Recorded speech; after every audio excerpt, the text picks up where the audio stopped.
જય શ્રી કૃષ્ણ તમને મારા આજનું આપણું બ્લોગ છે એ ડોક્યુમેન્ટરી પર છે.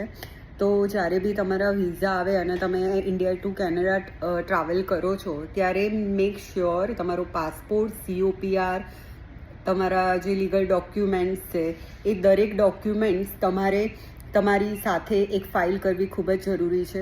જો તમારા બાળકો તમારી સાથે ટ્રાવેલ કરતા હોય તો એમના એજ્યુકેશન સર્ટિફિકેટ એટલે school leaving certificate, birth certificate એ ખાસ ઇમ્પોર્ટન્ટ છે. અને મેઇન ઇમ્પોર્ટન્સ વસ્તુ છે ઇન્ટરનેશનલ ડ્રાઇવિંગ લાઇસન્સ. જો તમે ઇન્ડિયાની અંદર કાર ચલાવતા હોય તો તમારો એ ઇન્ટરનેશનલ ડ્રાઇવિંગ લાઇસન્સ હોવું ખાસ જરૂરી છે. એ કેમ ઇમ્પોર્ટન્ટ છે?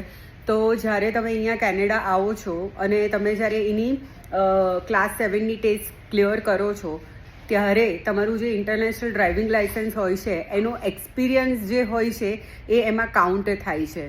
તો એ ખાસ કરીને લાવું કે જેનાથી લાઈક જ્યારે હું અહીંયા આવી તો મારી જોડે કારનું ઇન્ટરનેશનલ ડ્રાઇવિંગ લાઇસન્સ નહોતું. તો એના માટે થઈ અને મારે 1 વર્ષનું વેઇટિંગ કરવું પડશે કે હું રોડ ટેસ્ટ આપી શકીશ આફ્ટર 1 યર.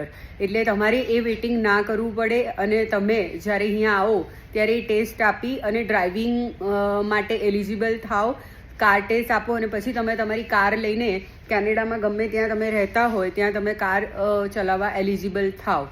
એટલે જેની જોડે એક્સપિરિયન્સ હોય એનો તો એ 3 મંથ્સનો એક્સપિરિયન્સ અહીંયા કાઉન્ટ થાય છે અને એના કારણે એ લોકોને વર્ષનું વેઇટિંગ નથી કરવું પડતું, જે મેં હાલ કર્યું છે. તો આ એક નોમિનલ નાની એવી વસ્તુઓ છે કે સમટાઈમ્સ આપણે એ ધ્યાન બહાર નીકળી જતી હોય છે.